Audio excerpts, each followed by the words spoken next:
All right, we want to pick back up with disclosure. This is still chapter 7. Like I told you, this whole week is chapter 7. Disclosure is an agency issue because there are lots of things that we talk about with disclosure that center around, do we represent this person? Do we not represent this person? And based on whether we do or don't represent them, what do we owe them? What should we tell them? What should we not tell them? Does that make sense for everybody? That's why this is part of agency. So the first thing we have to differentiate, and we talked about it yesterday, but it's just a reminder. Are we talking to a client or are we talking to a customer? Because what we disclose to them is going to be very different. And you need to pay attention to that because that's about 5 test questions right there. They're going to be about 5 test questions built around this idea of what do I tell my clients? What do I tell my customers? So clients, who are they? People that we what? That we represent, that we work for. Who are customers? Everybody else. So people we don't represent. And the rules for disclosure are going to be different. You think they're going to be things that we would tell our client that we do not tell our customer, for example? Yes. Absolutely. Absolutely. So let's talk about things we tell our clients. Everything. That's the easy answer. If they are your client, you tell them anything and everything you know that could possibly impact their decision making. Everything and anything you know that could possibly impact their decision making is fair game for a client. If you represent the seller and you know that the buyer is willing to pay more money, would you tell your seller client that information? Yeah. Yes, absolutely, because they're your client and you owe them that information. So anything which could possibly impact the transaction from your client's standpoint, you tell them. You know, examples of things, all the offers, who the potential buyers are, any relationship you might have to those potential buyers. What if the buyer is your cousin? Should you tell your seller that? You represent the seller and the offer comes from your cousin. Should you tell the seller, by the way, this is my cousin? Yeah, because they need the opportunity to weigh out, well, is he telling me that I should come down on my price because he thinks that's best for me or because he thinks it's best for his cousin? They need to know that information. Even something as simple as this, the intent of the buyer to resell the property for a profit. If I'm a listing broker and I get an offer from an investor in the area who flips houses, what's their face? Flip and Flop. What are their names? Christina and I don't know. Yeah, their marriage flopped, but we know what that happened. We know what flopped because probably somebody flipped, but that's a different story. Or flipping and got caught, right? But whatever their names are, do you know if they're buying a property that they intend to resell it for a profit? That's what they do, right? Why would that be information you would have to tell your seller client if you represented them? Why should they know that? Why should that be their business? It's probably going to be a low offer. Plus, isn't it pretty much automatically understood if somebody's going to buy your property and flip it, that there's the potential to make money doing that? So shouldn't that be information your seller has in case they want to do it themselves?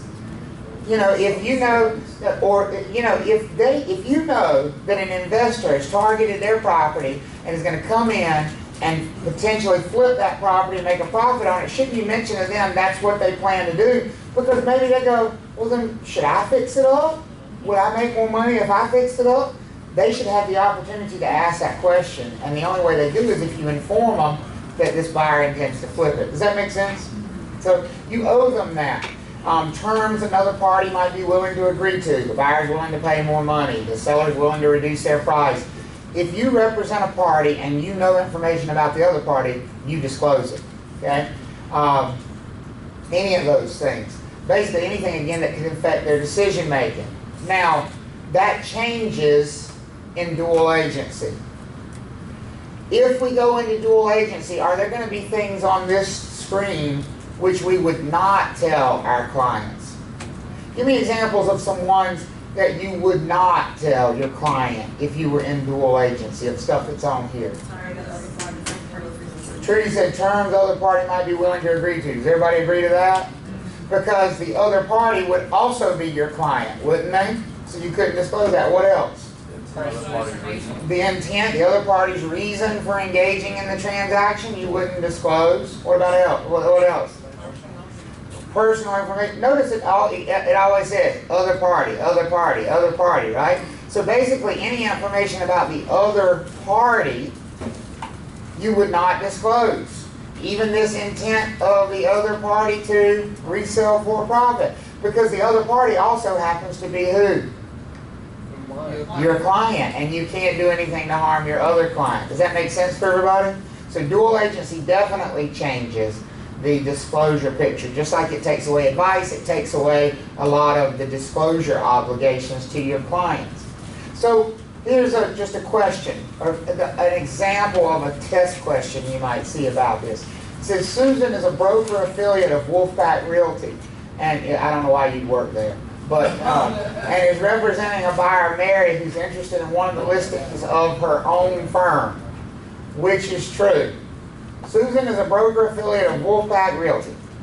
She's representing a buyer, Mary, who is interested in one of the listings of her own firm. What kind of agency is that?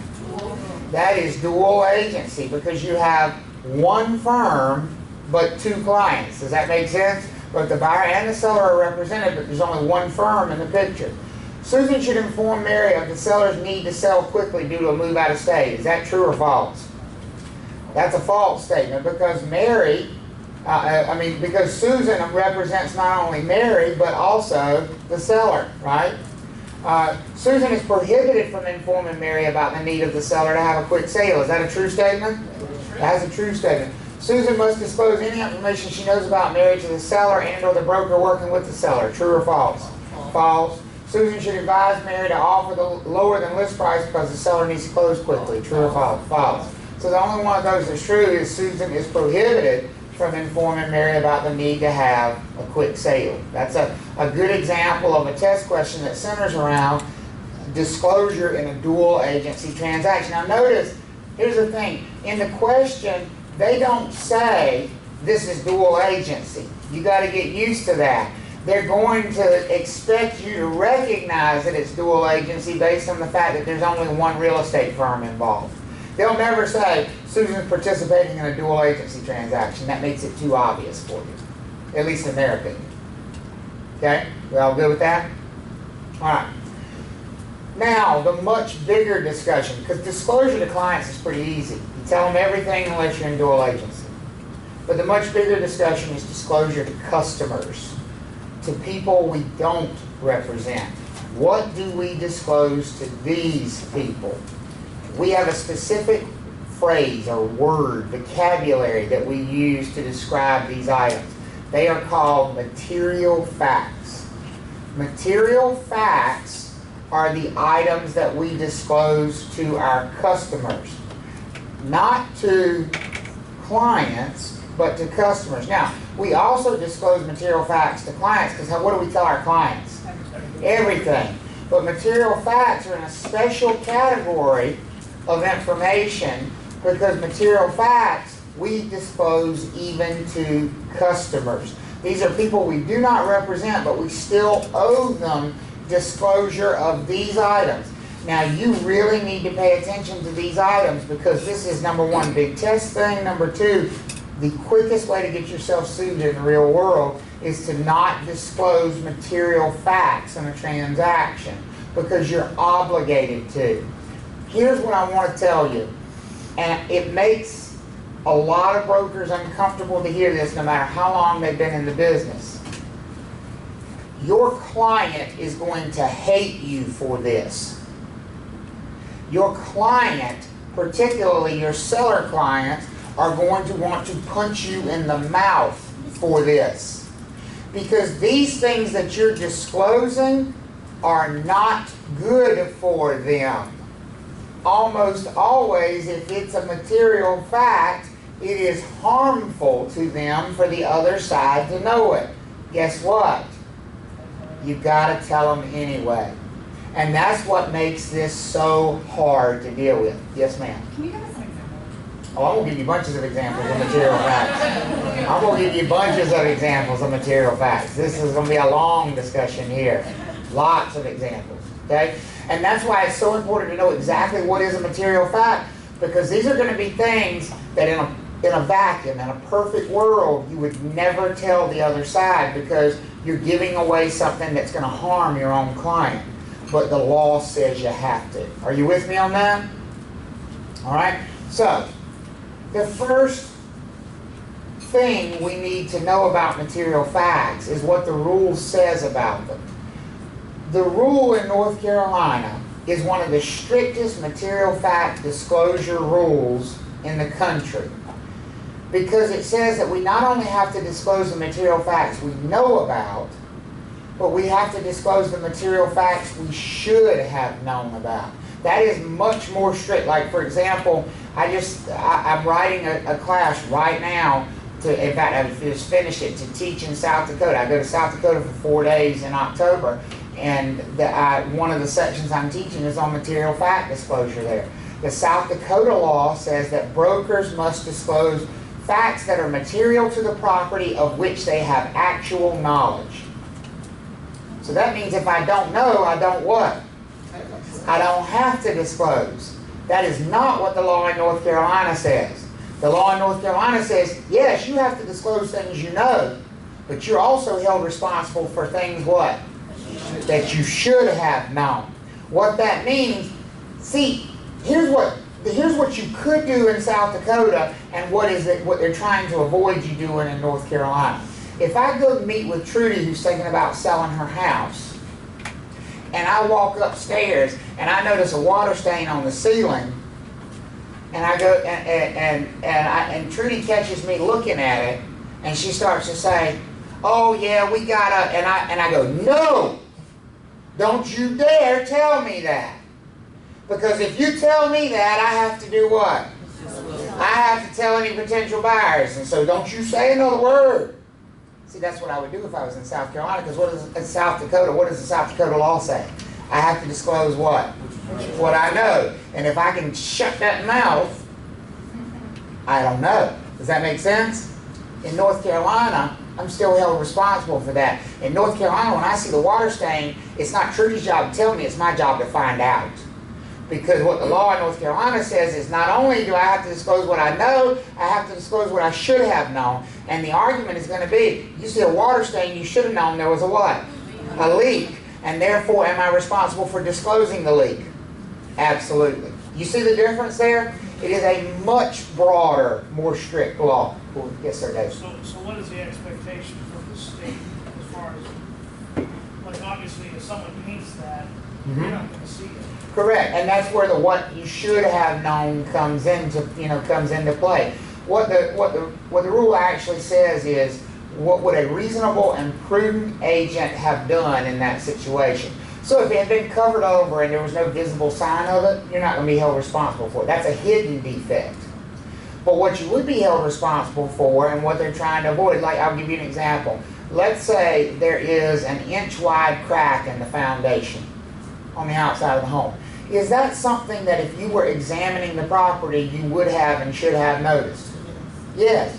Well, you list the house and you never say anything about it. The buyer buys the house and they find out later they have a $30,000 foundation issue. They sue you. You're going to be held liable for that. Because a court of law in North Carolina is going to say, because you're going to say, I didn't know there was a foundation issue. What's the response going to be? But you should have, because if you had bothered to look, you would have seen that inch-wide crack in the foundation, and that should have led you, at very minimum, to get somebody to come look at this and see if it was a problem. And you should have been disclosing that to this buyer, and this buyer has been harmed because you didn't. Does that make sense for everybody? Go ahead, bud. Then the crack is in the foundation, in the crawl space, way back. Oh, of course, yeah. You know, if it's hidden.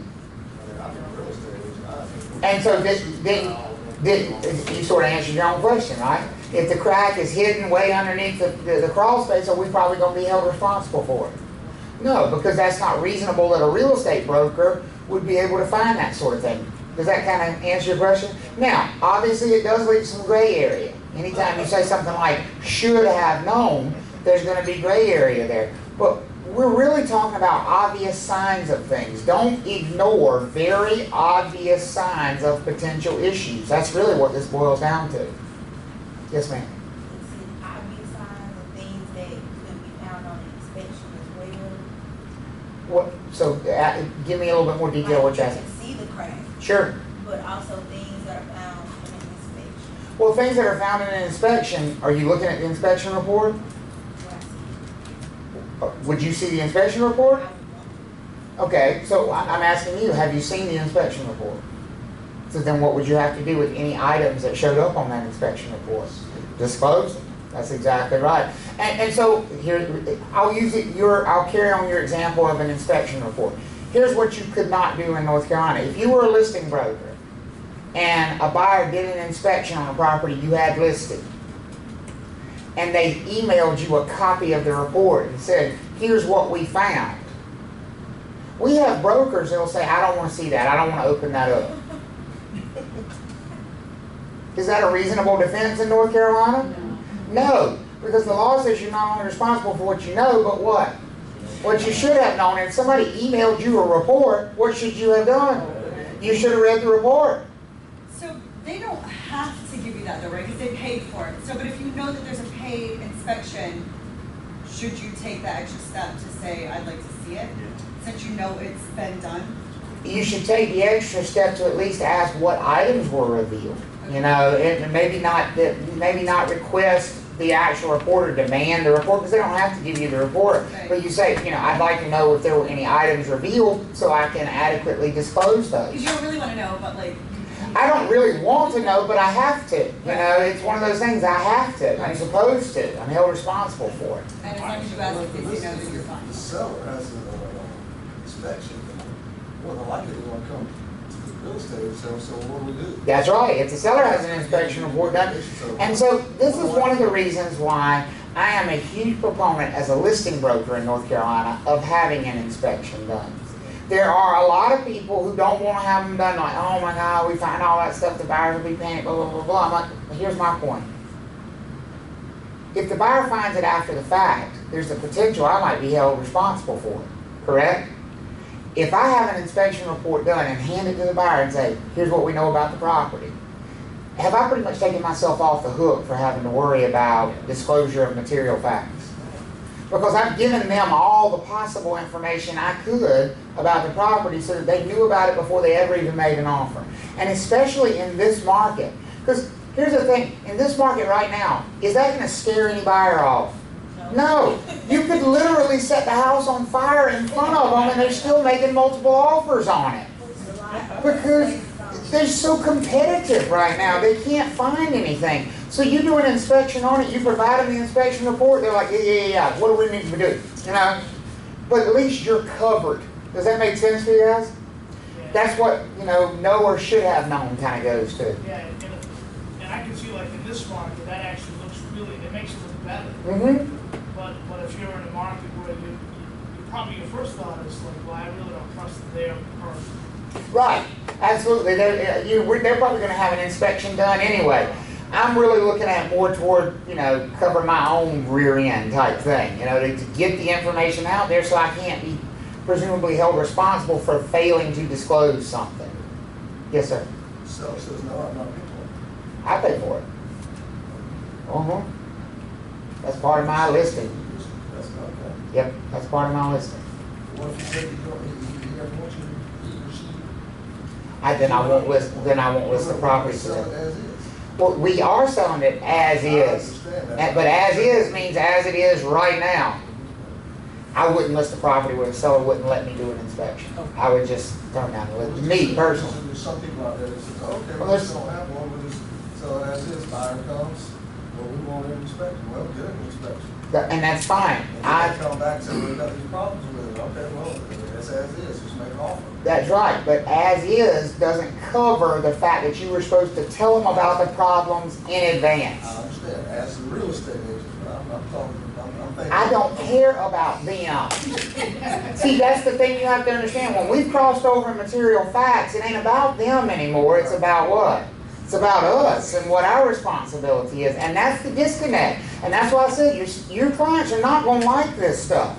Because they don't want you disclosing all this stuff. So have you ever got a report where you looked at it and you decided, I'm not gonna sell this? Well, no, I would never decide I'm not going to sell it based on the report. I would decide I'm not going to list it based on the report coupled with the fact that the seller's saying you can't give buyers that report. You know, if a seller said to me, if the seller said to me, no way, you can't give buyers that, that'll scare them to death. My response would be, well, if you don't want to tell them we have this problem, then we have to correct this problem. We have to fix it. I'll give you a perfect example. I had one years ago, and we had the inspection report, we had the inspection done, and the inspector red tagged the furnace. They went in the crawl space, they took the cover off the furnace, and they literally saw a hole this big in the heat exchanger. Just like, they looked in there and he's like, the heat exchanger literally is falling apart. It's got a hole that big in it, which could create a carbon monoxide leak, which could kill people. And so he shut the gas off to the furnace and said, this can't be operated. And so I told the seller, I said, we need to replace the furnace. I'm not doing that. I said, well, that's fine, but then we have to tell buyers that they're going to have to replace it. We're not doing that either. I said, we're doing one of the two. Yes, we are. One of those two options has to happen. And he didn't want to do it, and I said, listen, I will not list the property without either fixing this or disclosing it, because that's what state law requires me to do. It doesn't require you to do anything, but it's what it requires me to do. And so you have to make a decision ultimately about whether you want to have a real estate broker list this for you. And so ultimately, what we ended up doing was replacing the furnace. But it can create some tough conversations. But here's the thing. What's the worst case scenario there is, I let it slide. They take the red tag off the thing. We don't tell anything. The buyer buys it without an inspection. They move in and their whole family dies of carbon monoxide poisoning. Of course they're coming after me. And they should. So you have to be real careful with that. Is that making sense, this idea? Now, here's where you're going to have to be careful on a test. Don't go too far. That's what y'all like to do on a test, because I'm cautioning you so much about it.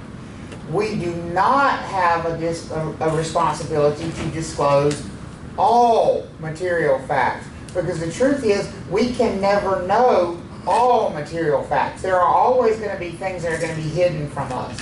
Not intentionally, but they're just hidden from, like for example, is there an electrical short in this light? Right here. That's the right answer. We have no idea. We don't think there is because there's no obvious sign that there is, correct? There's no smoke, there's no sparks, the light's functioning, it goes on when you turn the switch on, it goes off when you turn the switch off. There's no obvious sign of a problem. That doesn't mean there's not a problem there. Are you following me on that? I would never be held responsible. If this thing shorts out tomorrow and burns the building down, I'm not going to be held responsible for that because that's a hidden defect. Does that make sense for you guys? So you have to be very careful on a test when they use words like all. Brokers must disclose all material facts, because that's not true. Brokers must disclose all material facts that they know about or should have known about, not hidden ones or ones that don't have obvious signs. Okay? Yes, sir. Is there a particular time frame? Of course, before closing. Before offer. Before offer. Closing doesn't really matter that much.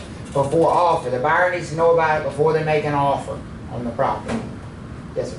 How long does your liability last? How long does your liability last? There's no statute of limitations on these things. So technically, if they find out about them many years after the fact, they could hold you responsible. Like in the case of, marketing, one of the common ones that goes on forever. One of the big material facts is how many bedrooms a septic system perks for. If somebody finds out 10 years later that you sold it to them as a 4-bedroom house, and then they find out the septic system only perks for 3 bedrooms, they can sue you for the loss in value of the additional bedroom. There's no limit. What if there's a case where something just happened to occur and they decided, okay, well, the real estate agent should have known this as a material fact. Yeah. Anything as an example, I mean, that they could try to sue somebody. How do you combat that? You defend yourself in court. That's it. You know, that's it. I mean, you know, if they're gonna make the argument that you should have known, then you're gonna make the argument, no, I reasonably shouldn't have known. And what I will tell you is the courts are pretty reasonable about what you should know and should not have, and you should not have known. If it's an obvious sign, and they can prove that there were obvious signs of it, then you're probably gonna be held responsible. Otherwise, you're probably not. I mean, I always think, you get nuts all the time. Sure. You get people who look for an advantage. Of course. Of course. And there are going to be people who are going to try to claim, you know, you should have told me that. Based on what? You know, what were the signs that you say? I mean, because it's not about what I didn't tell them. It's about what I didn't tell them and that also had signs where I should have told them. You know, like for example, if they move in the house and a month later their HVAC system blows up, they may say, well, you should have told me the HVAC system was bad. Okay, based on what? Every time I went in the house, it's 95 degrees outside, 72 degrees inside. What sign do I have that there's an obvious problem? There's no noise coming from the system. It's functioning correctly. You see what I'm saying? You would never be held responsible for something like that because there's no obvious sign that there is a problem. Now, if you went in to show the house and it was 87 degrees in there, is that an obvious sign? Or there's a big block of ice on the HVAC system outside. Is that an obvious sign that something is potentially wrong and you should be... And people say to me all the time, well, I'm not an HVAC person. I can't tell them there's a problem with that system. No, but you can tell them you suspect there's a problem with the system. You disclose what you know. Does that make sense? So if you suspect there is a problem, you got two choices. Either have it investigated to determine exactly what the problem is, or simply disclose, I'm not certain what's going on, but I believe there's a problem with the HVAC system. Do it in writing. Do it in writing. So you have a record. In that instance, if the buyer is trying to sell their home, I mean, the seller is trying to sell their home anyway, so they're going to most likely make those changes that you're recommending. It depends on the market. Like right now, most sellers are not doing repairs. Most sellers are not fixing anything. And the reason is they don't have to, because the buyers are so ferociously competing that the buyers are willing to accept it without the repairs being made. But again, the buyer still needs to have the advantage of, in fact, it's probably, material fact disclosure is probably more important right now than it ever has been in my career. Because we know in advance that most sellers are not going to make repairs right now. You know, in the past, you go under contract, the buyer has an inspection. If they found out, for example, that the water heater was leaking, it was very likely that the seller was going to replace the water heater because they didn't want the buyer to do what? To back out, to walk away. They wanted the thing to close. Well, right now, you've got 15 other offers on the table. Do you really care if this buyer backs out? No. You look at the buyer, it's disposable. Like 20 more just like you. In fact, we got 3 other people that have offered more money than you have. Why do we care what you do? So take it or leave it. But right there, that's where it becomes even more important whether you did your job about disclosure or not, because that's exactly the buyer who's going to start howling about, well, I never would have offered this if I had known that the water heater needed to be replaced. So right there, the ball's back in your court. Did you do what you were supposed to do with disclosing it? So now it comes back to were there obvious signs of problems with the water heater. Are you following me on that? Okay? You can almost see that kind of legislation taken off years out, where as part of disclosure, there's almost maybe some kind of footprint. What's the date of the house? What's the date of the service? Makes you wonder, wouldn't that... I'm kind of surprised we're not at the point where we're required to have an inspection if you use a real estate broker. Because here's the interesting thing. Are sellers required to disclose material facts? No. When it's just the buyer and the seller, it's caveat emptor, right? Let the buyer beware. This requirement to disclose material facts falls on real estate brokers. So in theory, does a FSBO have to disclose anything? They do not. But if they hire a real estate broker, all of a sudden these things become required disclosures. So there's some negative trade-off to hiring us, to engaging our services, because now all of a sudden you as a seller open yourself up to these. And there have been times, and I've seen and I've sort of giggled, you're gonna learn that there's a seller's disclosure statement. It's the most useless document in the world because they don't have to disclose anything on it. They can check no representation. They can literally plead the fifth on the thing, all right? They can say, yes, there's a problem, no, there's not a problem, or they can check no representation. Well, generally speaking, if they check no representation, what does that mean? Probably something wrong, most likely, right? You know, come on. But I have seen times where you look at HVAC system, no representation. So you know what I'm going to ask the broker about? What's the problem with the HVAC system? Because I know they have to tell me.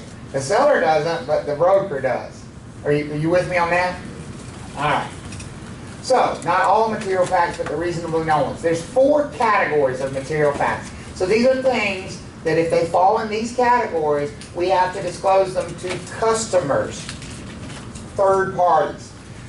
The first ones are the most obvious ones. The facts about the property, the roof leaks, the HVAC system is bad, there's a crack in the foundation wall, there's settlement issues, there's a pest infestation, there's flooding, there's standing water in the crawl space, hole in the roof. All of those things fall under this category of facts about the property itself. These are the most obvious ones, so I'm going to spend the least amount of time talking about these. Okay, everybody good with these? So any negative problem with the property itself is a material fact. If you know it or you what? Should have known it. Yep. So are you saying if you're beginning to work with a new seller, when you walk through their home and accept, are you literally spending, looking for these things? So you're like checking the temperature and all? Well, you're just, again, looking for obvious signs. So if I go in there and it's hot, I ask them, can you turn the air conditioning down? Now, I don't say why I'm doing it, but I'll say, hey, do you mind turning, I'm warm, do you mind turning the air conditioning down? Realistically, it's because I have a suspicion that there might be some problem with the air conditioning system. So if I ask them to turn it down and it's still hot by the time I leave, I'm going to say, hey, just out of curiosity, do you have any problems with the air conditioning? Because it seems warm in here still to me. You see, so I'm doing that investigate. It's like I'm private investigating the play. I'm snooping, right? And I'm trying to see if there are things that I may potentially need to be disclosing with the property. One of the first things I always ask a seller to do is show me around the property, and I start snapping pictures and asking questions about it because I am looking for potential material facts. I go through when I'm touring the property the first time, and when I walk in a bedroom, I'm opening every closet door. And not only am I opening it and I'm leaving it open while I stand and talk to the seller for a minute, and then I'll glance back over. I want to see that that door is where I left it. Because if I notice on one side of the house that every single one of them starts doing this number on its own. You ever done that? You ever opened closet doors or bedroom doors and you walk away from them and 30 seconds later the ghost closes it for you? That's a sign of something. What is that a sign of? The home has done what? It's settled, which is not necessarily a material fact, but is it a sign of a potential material fact, like a foundation issue, right? And so those are the kinds of things you look for. Then you get the opposite problem. You have to snatch them open because they all stick, right? That's also a sign of a settlement issue. We've all had this experience. If you walk through enough houses, you walk across the floor and you're like, whoa, are we on a roller coaster here? What was that? You feel that drop in the floor all of a sudden, That's a potential settlement issue, and so therefore it's a potential material fact that you might have to disclose. It's hot or it's cold. I've been on listing presentations where you can see your breath. Well, maybe they just like it cold, but ask them to turn the heat up while you're there so you can verify that it actually does work. Because those are the kinds of things that you would be held responsible for. I just talked to an agent last week who got herself in the mess. And she was calling me hoping I would tell her some magic words that were going to get her out of trouble. And I said, it's time to break out your checkbook. Because she had a listing. She listed the property. The house is on a well. Okay. Well and septic, not on city water. House is on a well. And the buyers, have done an inspection on the property, had a water inspection done, and they found that the water has extremely high nitrate levels and it's unsafe for drinking in the property. Well, that's a problem, is it not? Now, that's not a problem that you would normally expect a real estate broker to be aware of. I mean, that's not the kind of material, I mean, how is she gonna know? She's not carrying a nitrate test kit around in her pocket, right? And so, this is how she relays the story to me. And I said, Tammy, that does not sound like something you need to worry about to me from a disclosure issue. And then she said the thing that led me to start unraveling this story. Because, yeah, the truth, right? Because here's what she said, and I don't know why it's such a big deal anyway, because they've got the one faucet where it's just fine. I said, back up. How is there one faucet where it's just fine? Where's the water at that one faucet coming from? And she said, oh, in the sink, there's a special drinking water faucet on the kitchen sink. I said, now wait a minute, hold. You telling me that on the kitchen sink, there's two faucets? She said, yeah. I said, why are there two faucets? She said, well, one of them says drinking water. I said, it has a damn sticker on it that says drinking water? And she said, yeah. I said, then what does that tell you about the rest of the water in the house? Yeah. You can't what? Drink it. Do you think you need to be disclosing that to a buyer? She's like, well, I didn't know. I'm like, well, you should have, because is it not a pretty odd thing to walk in and see two faucets on a sink and one be labeled drinking water? The natural question that will pop into my head is, what is the sludge coming out of the other faucets then?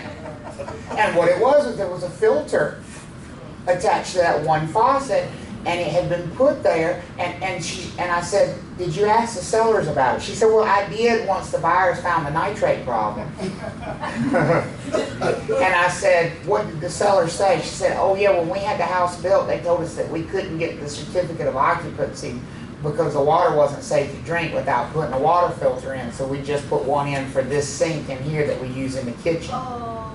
So they gotta come in the kitchen to brush their teeth? And that was exactly the buyer's complaint. The buyer said, we brush our teeth. And the buyer was honest, and I can get this as a parent of four-legged critters. They said, my dogs drink out of the toilet. Well, guess what? Mine do too. I got one who knows how to flush the toilet when he wants cold water. So, you know, that would be a concern I would have. And they were like, and I said, well, what about their kids? The kids are going to drink out the hose in the yard. I mean, you know, all that water, you have to be concerned about if you're the buyer of that property. I said, and I don't blame them. I'd be concerned about that too. And the truth is, there was a very obvious sign that you just ignored. And she said, what do I do? I said, break out your checkbook. And she said, well, why? I said, one of two things needs to happen. You either need to reimburse these buyers for all the money they've spent about buying this house and let them walk away. Or you need to put a whole house water filtration system in here and get rid of the nitrate problem. And you need to figure out which one makes them happy. And I said, how much is the filtration system? She said, $12,000. I said, how much have the buyers spent trying to buy this property? She said, $3,000. So here's what you do. You offer them their money back. And she said, well, my sellers are not going to get it. I said, I didn't say you offer to give have the sellers give them back. It ain't the seller's fault. You offer to give them their money back if they would like to walk away from the purchase. She called me back the next day. She said, they still want to buy it. I said, good, they just bailed you out. You did the right thing, because now, down the road, if they come back and try to hold her responsible, all she's got to show is that email saying what? Listen, I tried to fix it. When I found out my mistake, I offered them their money back. They chose to buy the property anyway. Is she off the hook now?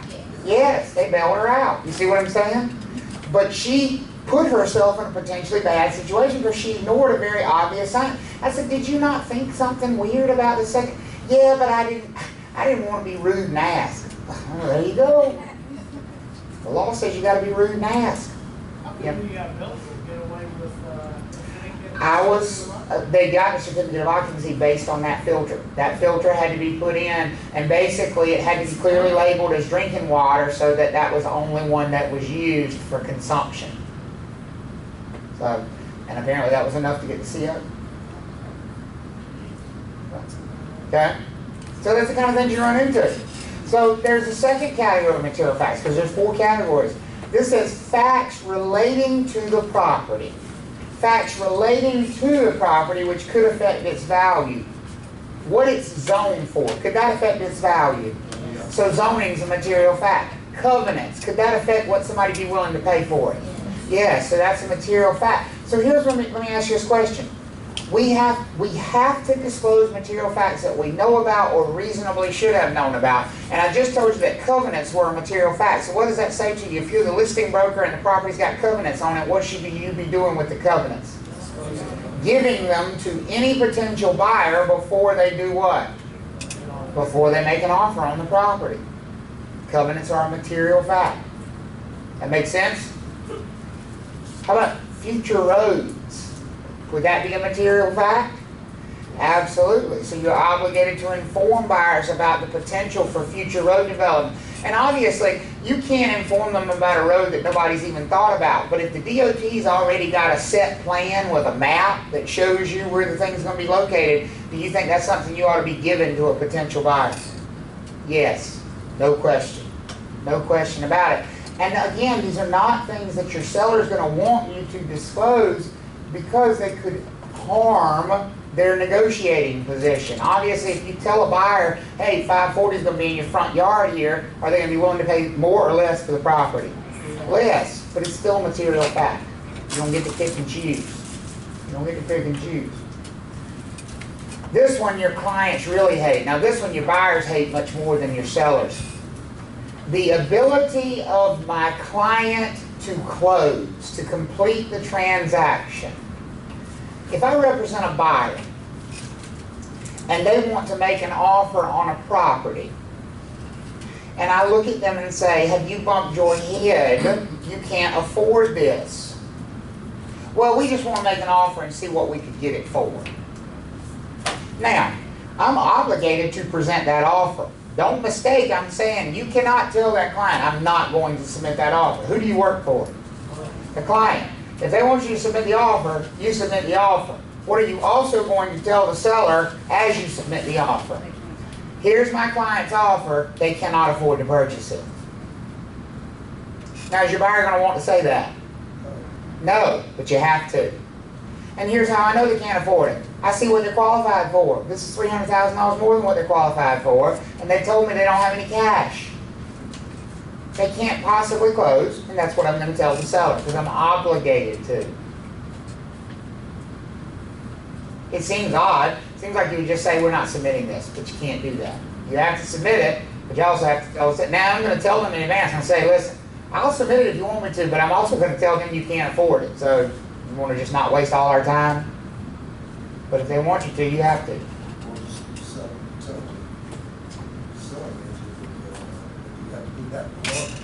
Tell the listing agent? Yeah, you have to be that blunt. They can't close. They can't afford it. They might have financing issues to close this property. Yeah, I would just simply say, to my knowledge, they don't qualify for this amount. To my knowledge, they don't. Here's their offer. To my knowledge, they don't qualify.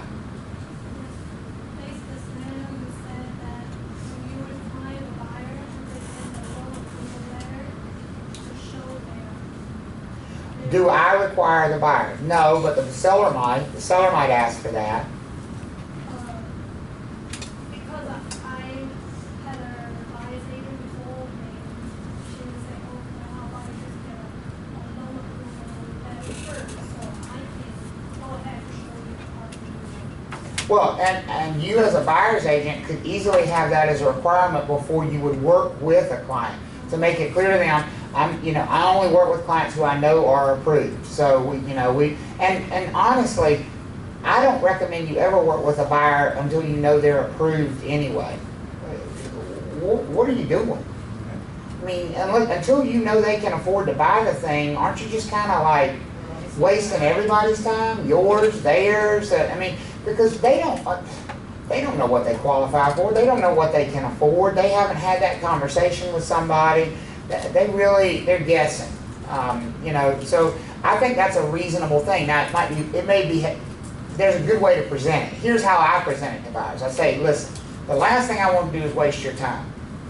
I do not want to show you $300,000 houses when you only qualify for $250,000 houses. By the same token, I don't want to show you $300,000 houses if you find out you qualify for a $400,000 house and that's what you'd rather be in. Either way, we've wasted your time.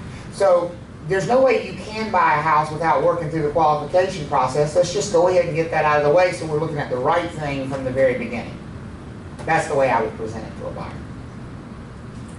All right? Everybody good with this? What about from the seller side? Could the seller have an inability to close? What if we find a title issue? Is that an inability to close? What would you have to do? Not only clear, but until then you'd have to notify what? The other side that you can't what? Can't close. Can't close. Okay? Everybody good on that? That's the third category of material fact. And then the last one, anything that's of special importance to a buyer. Basically, a buyer can make anything that's not already a material fact into a material fact by simply saying, this is important to me. You know, for example, I've had buyers to me say, I do not want a septic tank. I don't want to be on a septic system. We've had nightmare experience with them before, and I don't want one. Now, personally, I think that's kind of a silly outlook given how many properties it eliminates, but that's not my call. Do they, as a buyer, have a right to say that? Absolutely. Now, normally, a septic tank is not a material fact. There'd only be a material fact if there was an issue with the septic tank. Does that make sense for everybody? But because they've specifically made that of importance to them, it just became a material fact. So now every property I show them, I need to disclose whether or not it has a septic tank, because they've made that a special point of importance for them. They can do that. So is everybody good on these categories of material facts? All right? Make sure you're disclosing all material facts that you know about or reasonably should have known about. There are a couple things that the state says are material facts just because they're there. Even if there's not a problem with them, they're material facts. Polybutylene pipes are an example of this. Polybutylene is a type of plastic that was very popular in the early to mid 80s for plumbing supply pipes. It has been shown over time to fail. This is what it looks like. It is a gray plastic. Not all gray plastic is polybutylene, but that if you see gray plastic, you should suspect that it probably is polybutylene. And the state of North Carolina says that's a material fact. Whether it's currently leaking or not, it will. And so therefore, if the house has polybutylene or the property has polybutylene, you disclose that. It's just a material fact. Yes, ma'am. Is there a certain year that they stop using it? They stopped using polybutylene in 1992, 1993-ish, somewhere around there, for the most part. So, is that something you have to ask for? You can just open the crawl space door and glance under. Sometimes you can just tell from looking under the sinks. Like you can look under the sinks and see where it comes out of the wall and see how it's stubbed, it's stubbed out. And if you see that gray hard plastic, it's probably polybutylene. Because most PVC would be white in color. And then PEX is a flexible plastic, which is the more common currently. You see that mostly currently is PEX. Copper has fallen out of favor, not because it's bad, it's actually still the best, but because of cost. Copper is exceptionally expensive. If you have an older home that's plumbed in copper, that's a good thing. But most of them now are plumbed in PEX. Even though some of your high-end homes, you're seeing some high-end custom builders plumb with copper now and use cast iron drain pipes because they're quieter and more reliable. And at least cast iron drop drains, not necessarily the more horizontal drains they'll use PVC for. But how many of you have ever flushed the toilet upstairs and you can hear the water running down the wall, right? So in high-end homes they don't want that, so they've gone back to putting cast iron drain pipes in the walls because cast iron is very quiet. You don't hear that water falling sound in the walls.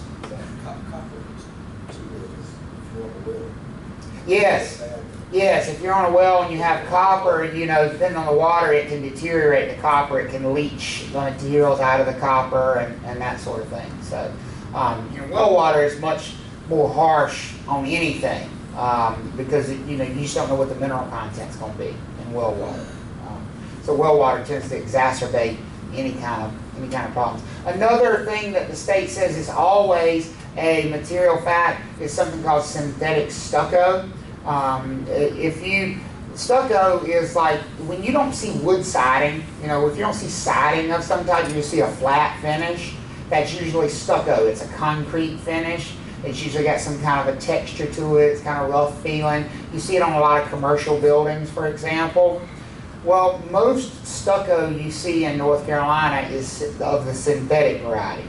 It's fake.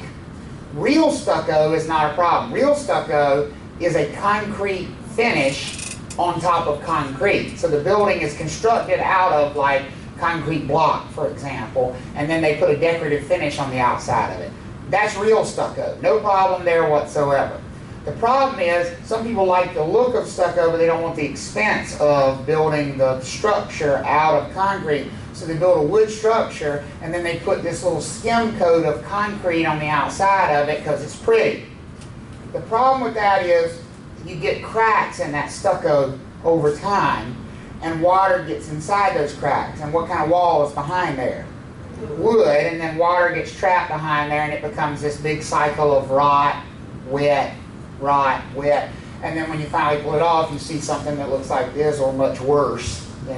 So here's what I always tell agents: if you want to know if it's synthetic stucco as far as disclosing it on a transaction, all you got to do is walk up and do this. If it sounds like a drum, like it's hollow, that's a synthetic stucco wall. If you hit that and no noise comes back and you got a sore hand, that's a real stucco wall because that's concrete and you don't have anything to worry about disclosing. This is not common in our area, thankfully, on residential properties. It is really common on commercial properties. But on residential, we don't see much synthetic stucco, unless you're in Governor's Club. There's a ton of it out there. So they're gradually getting rid of it, thankfully. But it's a material fact. Things that are not material facts, these are going to show up on the test. Because a lot of people make the assumption that they are material facts, but they're not. The presence of a registered sex offender is not a material fact. Now, let's talk about what it means when we say something is not a material fact. This is not an on-off switch. It's not, material fact, got to disclose. Not a material fact, never disclose. Material fact, disclose. Not a material fact, never disclose. Yes, material fact, disclose.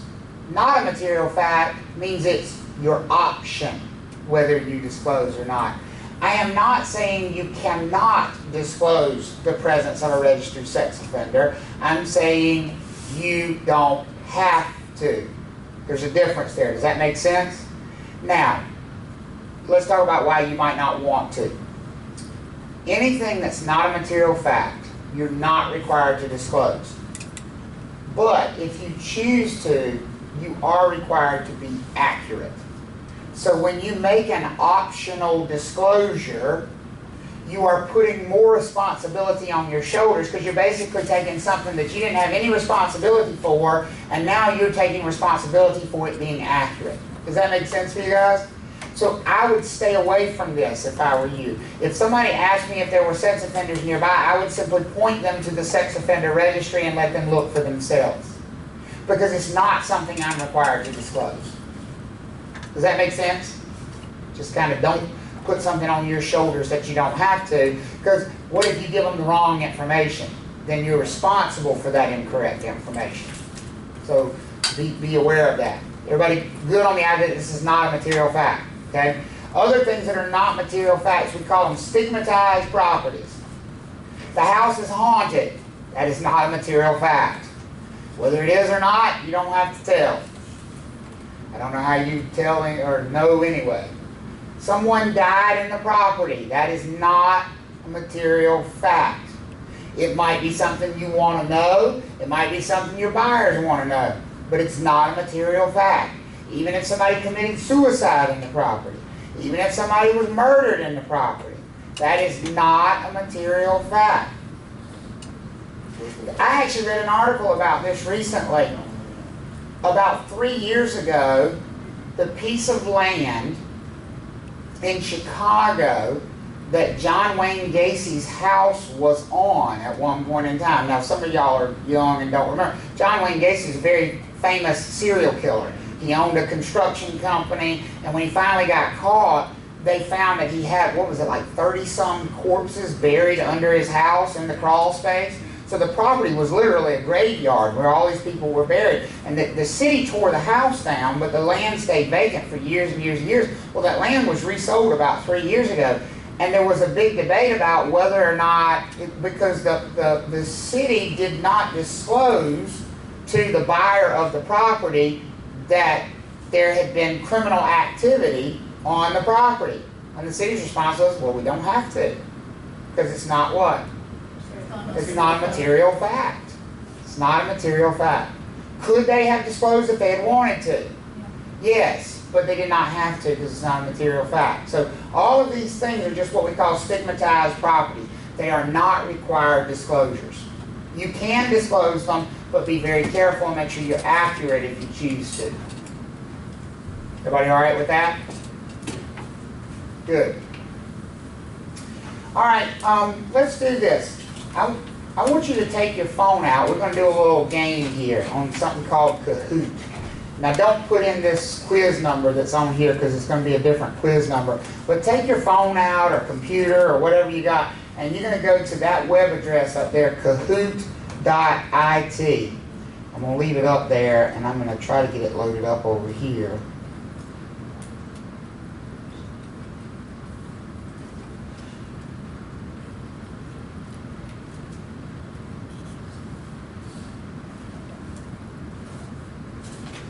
And it'll probably ask you to create a little user ID.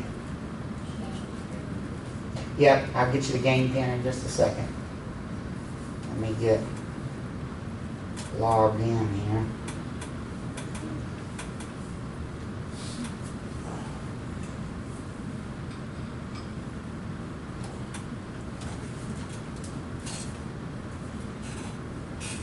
Get you a game pin. It changes for whatever reason. It's not supposed to, but it does.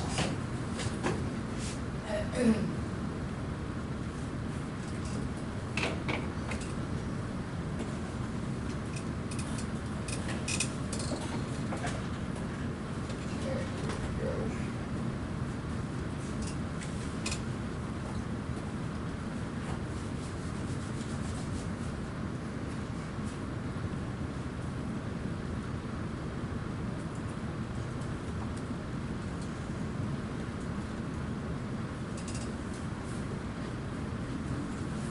Alright, your game pin is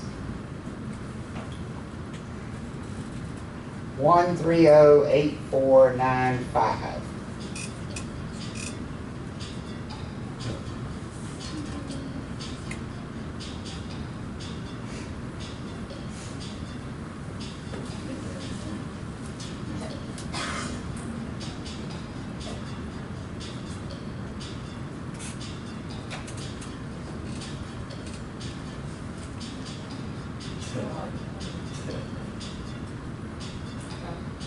Awesome monkey. Well, it's giving you random nicknames, by the way. Oh, see, I thought I would sell it. I like Fuzzy Goat. That's a good one. The names have been changed to protect the guilty. Oh, you're supposed to spin. I'm stuck with mine,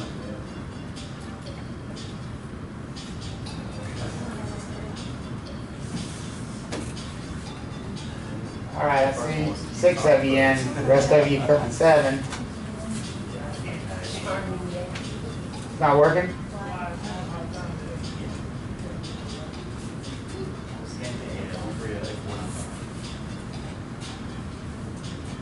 My first name is Picasso.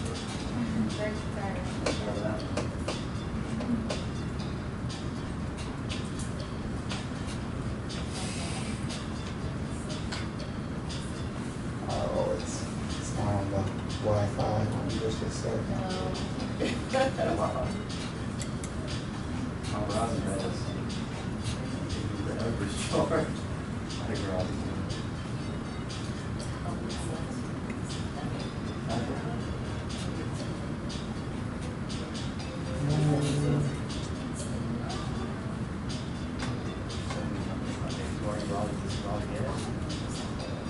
URE Raleigh guest. Raleigh, yeah, okay, it's not the 5G one? No, it's URE Raleigh guest. Okay. And the password is PAN School, capital P, capital S. It's not recording school, I'm sorry, it's not saying I need the password. Well, if it doesn't answer one. Okay. Alright, how do I get back to your, oh, well, I'm gonna see it. How old is this phone, Dave? Holy moly.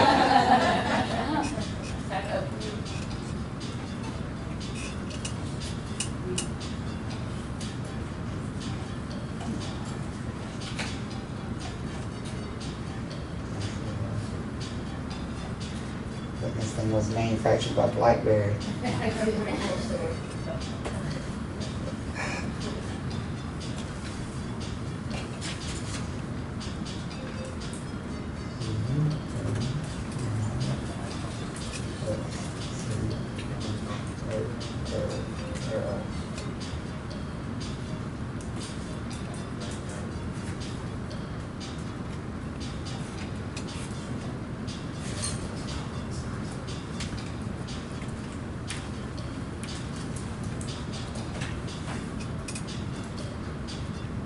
I think it's coming now. I think. Yeah, there it's late now.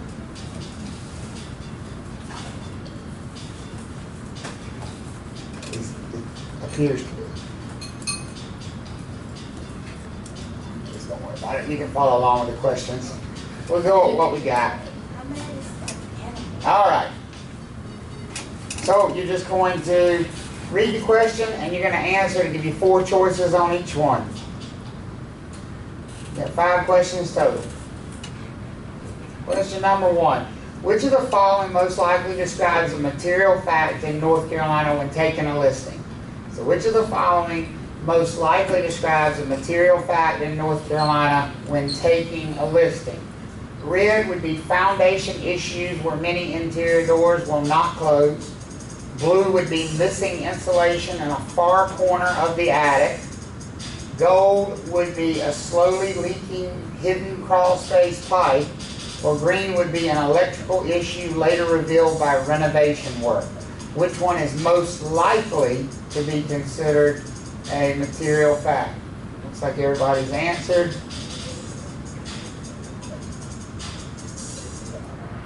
There we go. So the correct answer is red. Foundation issues where many interior doors will not close. And a couple of you chose gold. Here's what's wrong with gold. It says a slowly leaking hidden crawl space pipe. Remember, we're not required to disclose all material facts. We're required to disclose those that we know about or that what?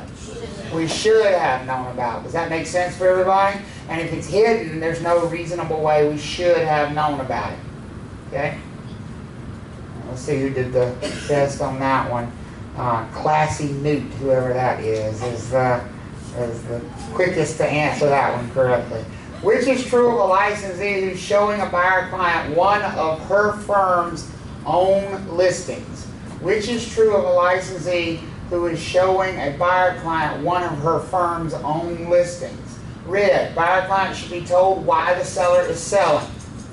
Blue, the buyer should not be told any personal info about the seller. Gold, the seller should be told the buyer client needs a quick purchase. Or green, the buyer client is owed all confidential information about the seller. Which one would be true of a licensee who's showing a buyer client one of her firm's own listings?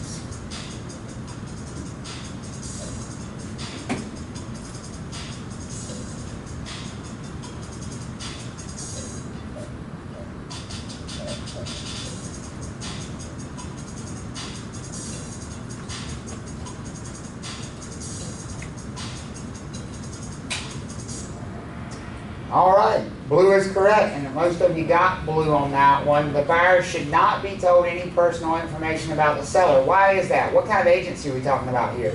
This is dual agency. It says a buyer client, right? So that word client means we represent the buyer, and if we're showing one of our firm's own listings, then we also represent who? The seller. And so therefore no personal information about either one should make it back to the other. Does that make sense for everybody? Okay, good. All right. Classy Newt is still out front, by the way, in case you were concerned. Which of the following should a listing agent disclose to a buyer represented by another firm? Which of the following should a listing agent disclose to a buyer represented by another firm? Red, a registered sex offender lives just down the street. Blue, the seller wants to sell because they need to pay tuition. Gold, a neighbor plans to build townhouses next door which are ugly. Or green, that the seller will accept $15,000 less than the list price.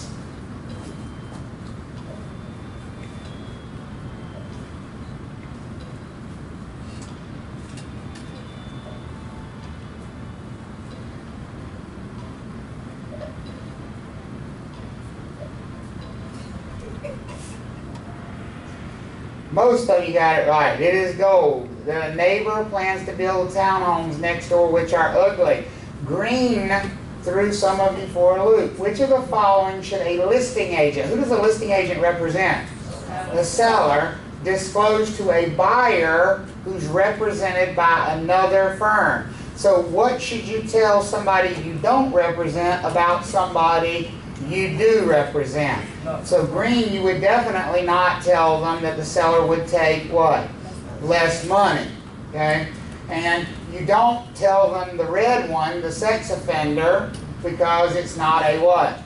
It's not a material fact. The only one of these which is actually a material fact, and it's not because they're ugly, it's just that they plan to build what next door? Townhomes. That is something that could impact the value of the property and therefore is a material fact. And so it must be disclosed. We okay on that one? All right. Magic Sable has taken the Classy Newt must have got that one wrong because they fell back in the pack here. So. That's what it was, yeah. An exclusive buyer's agent knows that their buyer can't get a loan.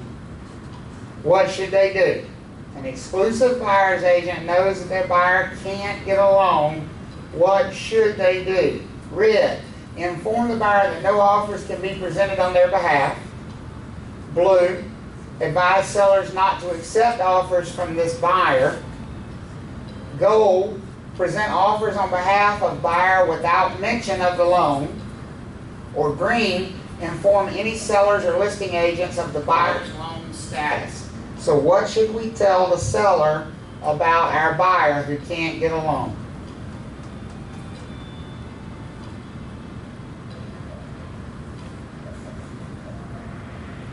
There we go. Most of you got it right. Inform any sellers or listing agents of the buyer's loan status. A couple of you said present the offer without any mention of the loan. Remember, the ability of your client to close is a what?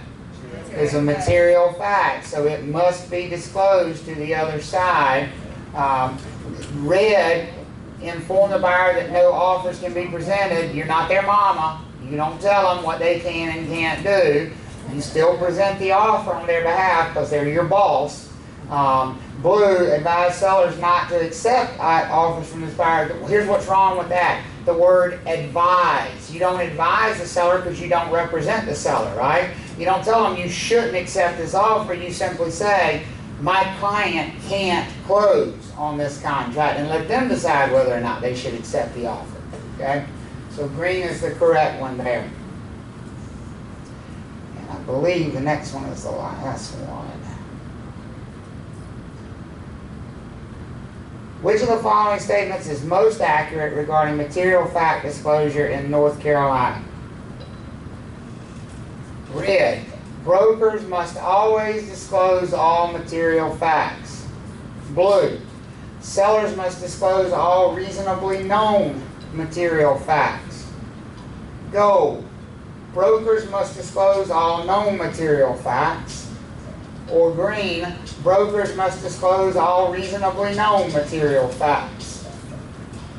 Which statement is most accurate in North Carolina? Whoa, look at the split there. That was tough.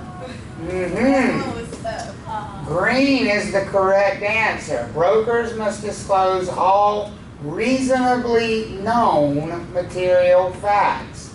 Red is the one I cautioned you not to be too harsh. Remember? Isn't it funny how I can tell you exactly something, you still do it anyway, right? We don't disclose all material facts. Why not? Because we can't know about all of them. There are always going to be ones that are hidden or unknowable, or, you know, there's just no sign of them. So it's not all. Now, a couple of you put gold, brokers must disclose all known material facts. That's not strict enough. See, red is too strict. It's like the three bears, right? Red is too strict. Gold is not strict enough, because gold just says we only tell what we know. The truth is we tell what we know plus what we should have known. And the closest to that is the green over there. The green over there. They're tricky. Material fact questions are tricky. Makes them tough. All right? So we'll see who the winner was here. Awesome Monkey took the lead on the last question. So whoever that is, you're the winner. And with Bold Dove and Magic Sable close out. So whoever Awesome Monkey was, you're the only one that got all 5 of them right. So that's good. That's good. I don't know what it is. All right. Who was the monkey? No, I was glad she knew. Who was the monkey?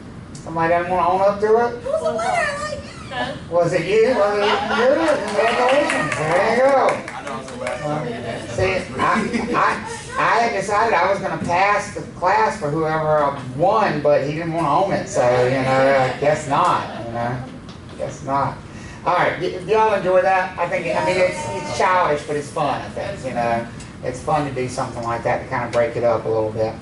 All right, so we've got one last section to cover here. Why don't we take a quick last break, and we come back, and we're going to talk about misrepresentation and omission, which does tend to throw folks for a loop. So let's come back at just say like 5 minutes past, and that'll give us enough time to finish misrepresentation and omission. Okay.